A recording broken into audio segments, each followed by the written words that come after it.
One thing that the administration is looking to do sooner than later is take one cue from the private sector in instituting a federal chief information security officer.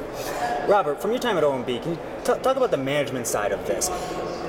How much can a federal CISO really do to change the culture and the area around cybersecurity at the agency level? The bottom line, and I hate to be wishy-washy, is it depends. Not only on the quality of the individual you put in that job, but how much influence and authority you give them. This issue has been crying out for clear governance for decades, and the only bright point in this dark period in which we've had all these incidents is this solution, this proposed solution. More money to replace infrastructure that definitely needs it. A governance structure that will provide some wisdom into where those investments ought to go, where those modernizations are most badly needed. But a clear point of contact, someone who can lead this group, is a good idea. Whether it's in the bowels of an office in OMB remains to be seen, whether they can lead the Director of National Intelligence, whether they can lead DOD, Department of Homeland Security. That's a tall order for someone at the level that they've pinpointed. I would think it would be more senior. So, but this could be Superman. This really could be an individual who's given the authority to do what they need to do. It's not a non-starter, but they'll have great challenges to overcome to be successful. Mallory, what do you think they would need? What kind of powers would they need to give this federal CISO in order for them to be effective?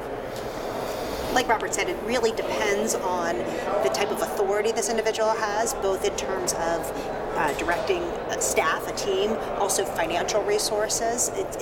There's a lot of different levers that can be pulled. Also, I think the administration will be able to express the authority this individual has largely in part based on where this person is placed. Cash is important. Cash is not to be underrated as a source of authority. Yeah, that's one of the reasons why they're at OMB, right? So they can, that's right. The purse strings. If you don't appropriate the money, you cannot have the systems, you can't have the employees to manage the systems.